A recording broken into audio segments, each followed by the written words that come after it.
Siya, pasok ka. Love, Uy, saan ka kuya, galing? ganda ng bahay mo ah. Ba't kasama mo si Cha? Dito muna siya tutuloy. Kailangan niyang magtrabaho kaya minabuti kong dito na lang sa bahay.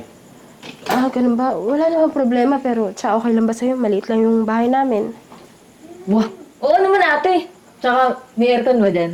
Naku, Cha, yung aircon kasi sa kwarto lang namin ng kuya mo. Wala naman kasing tumitira doon sa kabilang kwarto eh.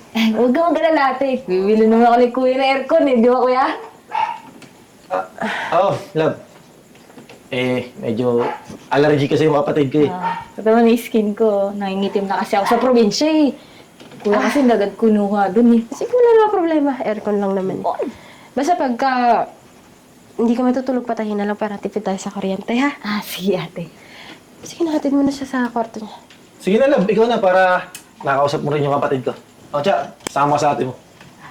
Ako talaga pagbubuhatin mo. Hindi, Tiya, ikaw ang buhat niyan. Hindi ate, ikaw ang bubuhat eh. Mabigat eh. Sige na, malaki ka naman. Liit-liit ko, papabuhat mo sa akin. Love, magluluto lang ako Ngayon, ikaw na bahala dyan sa kapatid ko. Agad na ako te ha. Agad na ako.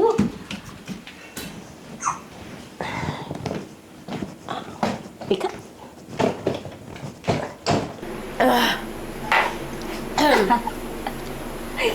Oh, Ang daming hugas.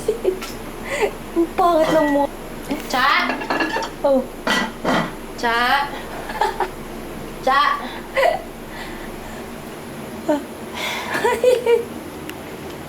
Cha! Ano ba yun ate? Kanina pa kasi kitang tinatawag, hindi mo naman ako naririnig eh. Alam mo naman may ginagawa ako ate. Cha, baka pwede tulungan mo muna ako. Magsaing ka muna ako kasi marami pa akong hugasan eh. Yung kuya mo, mamaya parating na yun, wala pa yung hapunan. Magkagalit yun. Te, pasensya ka na ha.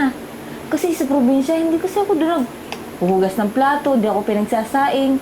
Pagpasensya na ako ate kasi may ginagawa ako. Pwede ba unahin ko na lang muna to kasi di ba ikaw naman yung asawa ni kuya?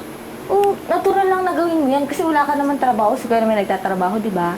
Yun na nga, tsaka humingi lang naman ako ng tulong sa'yo kasi nga medyo masama yung pakiramdam ko. Baka pwede magsaing ka lang, ako maghuhugas. Hindi kita maghugasin. Di tulungan mo yung sarili mo. Tsaka pwede ba maghapon ka na dyan sa computer eh. Baka mamaya malakas na yung kuryente natin. Tipid-tipid tayo sa kuryente, ha? Ba't tayo nagtitipid? Eh si kuya naman nagbabayad, di ba? Bakit ganyan ka magkakapag-demand? Akala mo ikaw ang gumagastos dito? Diba? Ang dami akong ginagawa, ate. Sarap-sarap buhay ko dito, bahala ka dyan. Yan, sige, sampalin mo.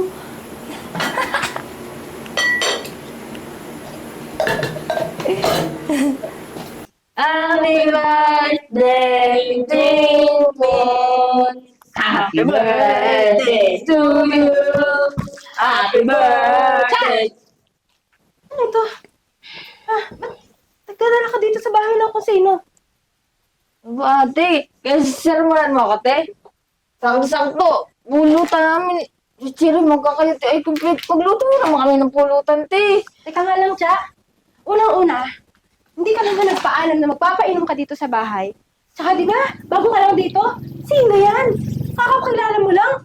Pinapapasok mo sa bahay ko? Gusto mo kilala yung kasama ka, te. Si Dimple to. Yung tropa ko dun sa Teka nga lang, ang paalam mo sa kuya mo, titira ka dito kasi maghahanap ka ng trabaho. Mag-iisang buwan na. Hindi ka naman naghahanap ng trabaho, puro siesta ginagawa mo dito. Kung hindi ka nakatambay sa computer, ganyan ang ginagawa mo, nagiinom ka. Ate, huwag mo ako sinesermonan. Di ba ba ito ng kuya ko? Tsaka isa pa, pinabayaan mo ko sa kaibigan ko eh. Bahay namin to ng kuya mo. Mag-asawa kami, dapat irespeto mo yung rules ko. Nagtira mo naman itong kapatid mo. Hanggang ngayon wala pa rin nahanap ng trabaho, tapos ganyan yung ginagawa. Tignan mo, nagdala dito ng kung sino. Nagpapainom, hindi naman natin Dam. kilala. Pwede ba? Huwag mo namang iyan yung kapatid ko sa bisita niya. Hayaan mo siya. May isa lang nag-enjoy yung kapatid ko dito sa syudad eh. Pinapagalitan mo pa. Ako. Ang akin lang. Tignan mo, ako pa ang uutusan na pagluto siya ng pulutan. Love, may ginagawa ka ba? Masin yan. May ginagawa ka? Wala naman, di ba? Hayaan mo, bigay mo yung gusto ng kapatid ko. Lakas ko kayo. Kaysa Ano kita ginagawa ng kapatid mo, ha? Ate, tama na. Pagluto na kami ng wala Sige na na lang. akong pulutan. Mas mabuti pa pagluto mo na. Ako iaakit mo na at magpapalit ako ng damit. Pagod sa trabaho eh. Eh, Pihan mo pa. Sige na, sige na, sige na. Sige na, ate. Bilisan mo naman. Si ate, si kuya nga na nagsabi, ah. Kuya na nagsabi. Sige na. Sige na. Yeah, buksan mo na ito. Tayo tayo mag-iinom na. Ubusin mo na natin yan. Ang alat nung ano. Yung uwi Wait lang, kanta ko. Wala na. Wala na. Mike. Ba't? Ako siya pinapaluto ng kapatid. Lo. Lo. Kaya niya. Talaga ba? Ayaw. Ayun. Suntin mo yung kapatid mo? Lubot na Ano makanta pag lang ako lulutuin mo mag-isa. ka pulutan nila? Sige. Subi! Yung Subi! nag-uusap lang kami. Ay, umanda. Parang galit na galit ka sa kapatid ko. Kasi kinakampihan mo eh. Hindi mo ako iniintindi pag pagod ako dito sa bahay. Ako lahat gumagawa ng gawang bahay. Ano ginagawa ng kapatid mo? Nag-enjoy naman yung kapatid ko. Oo. Parang masama dun eh. Alam mo naman, ano trabaho yan? Hayaan mo na. Alam mo naman, di ba pag galing sa probinsya, inuuna yung kasiyahan. Ginagawa akong katulong ng kapatid mo. Hindi mo ba nakikita yun? Alam naman, nagluto ka lang, katulong na agad nasa isip mo. Ate, wala pa yung pulutan namin. Ako nahihilo na takal. Sarap po kayo. Sige na, gawin mo na lang. Hindi ka katulong dito. Huwag ka mag-isip, huwag ka mag-overthink. Sige, iga ko muna siya. Overthink ako? Kung gusto mo, konsintihin yung kapatid mo. Ka magluto. Love, Ano yung ate? Kaya mo yun? Pero buhay natin na. Pero parang labot ng kutsara. Mamaya, laro tayo dun. Oo, mamaya ako ba rin. Mare! Mare! Mare, Mare! Sino ba yung kumakanta? Kapatid ba yun ng asawa mo? hindi ko na nga mapagsabihan, be. Ari, pagsabihan mo naman, nakaka-istorbo sa tulog eh. Yung asawa ko saka yung anak ko. Naiinis na dyan sa kapatid mo na yun. Ang ingay-ingay. Sorry Ano mo, stress rin ako dito. Yung asawa ko naman. Kinuha kong sinti pa. Hindi ko na lang yung gagawin ko. Tignan mo yung itsura ko. Wala nang dumating yan dito. Wala na akong ginawa kundi mas stress dyan sa mga yan. Pagsabihan mo kaya yung kapatid ng asawa mo, hindi yung hinahayaan mo lang. Paano ko pagsasabihan? Sinasagot-sagot ako tapos kinakampihan pa ng asawa ko. Kung ako sa'yo, kausapin mo yung asawa mo. Sabihan niya naman yung kapatid niya na huwag palaging ganyan. Papatalo ka kasi dyan eh. Tignan mo nga itsura mo, para kami 3 anak na. Kaya nga eh. Sige. Alam mo, baka bukas palayasin ko na talaga. Oo, No? Mare. Paalisin mo na yan. So, buti pa siguro. Kung kakampihan siya ng asawa ko, pati asawa ko palalayasin ko. Naiinis na rin ako eh. Mare, pagsabihan mo yung kapatid mo, mamaya may pumunta ditong barangay. Pati mga iba nating kapitbahay, nagreklamo na din. Ako na lang yung naglakas ng loob na pumunta dito. Sige, Mare. Sorry papatigilin ko na. Pasensya na talaga Kaya mo bukas sa bukas palalayasin ko na to. Sige na, Mare. Araw-araw, lagi na lang kami puwet yan sa kapatid mo na yan. Madalas mag-video okay dito sa inyo. Sorry patitigilin ko na. Sige na, Mare. Ay!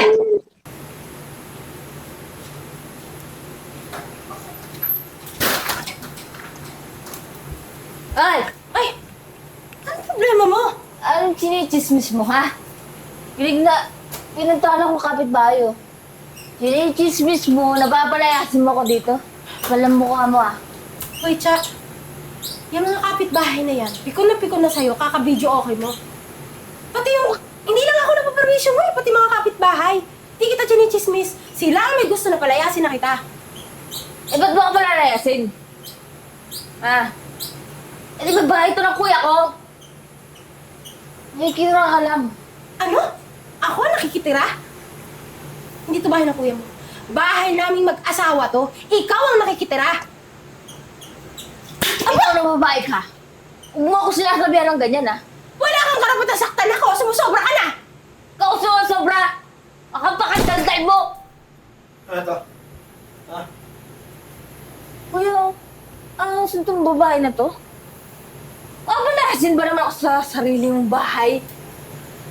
Bakit hindi, ha? Ginagawa mo kong katulong dito eh. Ang sabi mo, maghahanap ka ng trabaho. Hanggang ngayon, magdadalawang buwan na, wala ka pa rin trabaho. Alam mo na, kuya. Ginagawan pa ako ng istorya ng babaeng yan. Sabihin, kakampihan mo na naman yan. Siya. Tama na ha. Kahit kailan, hindi na wala respeto ko sa ate mo. Asawa ko to. Hinahayaan na kita sa mga gusto mo eh. Pero yung bastusin mo yung asawa ko, tsaka saktan mo, ibang usapan na to. Kuya, kapatid mo ako. Paano mas kakampihan mo yung babaeng yan? Bakit? Kahit konti ba nabigyan ng respeto sa ate mo? Eh kahit ka kuya, pamilya mo ako. Dapat akong kinakampi mo, hindi yung babae. Asawa ko tong tinutukoy mo. Asawa ko. At kahit kailan, hindi ko yung sinaktan. Ikaw, anong ginagawa mo? Ha? Pumunta ka dito para ano? Para magpakasaya? Ha? Kung saktan ko man yung asawa mo kuya, deserve niya yun. Wala kang karapatan. Sumusobra ka na ha? Baka gusto mo ikaw masaktan sa akin. Love, hindi mo kailangan yun. Alam mo, lumayas ka sa pamamahay na to. At di ko kukusintihin yung ugali mo. Sorry, love. Kung hindi kita pinakinggan. Ano bang ginagawa mo? Kunin mo yung gamit mo doon. Kuya, wag. Babago na ako. Normal ka na yung asawa mo. Si Raulo Gusto mo kalad ka rin kita dito palabas, ha? Sige na. Umakit ka na sa taas. Kunin mo yung gamit mo. Tutulog na ako eh. Lumayas ka na! Bingin ka ba? Ka talaga. Tama na. Tama na. Bakit? Tsa! Umakit ka na. Kunin mo na yung gamit mo. Ha?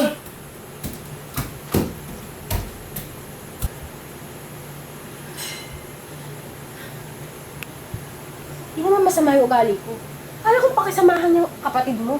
Pero sobra na eh. Love. Pasensya ka na. Sumubra na yung kapatid ko eh. Tsaka hinayaan ko na ganun. Sana, patawarin mo ako. Hindi ko naman na-expect na aabot sa ganito eh. Pero di mo ako papayag na masaktan ka ng kapatid ko. Alam mo kung gaano kita kamahal. At alam mo rin kung gaano kataas yung respeto ko sa'yo. Patawarin mo ako. Hindi ka daw nakinig sa'yo. Alam mo, welcome yung pamilya mo dito. Gusto ko lang naman, irespeto nila ako. Yun lang.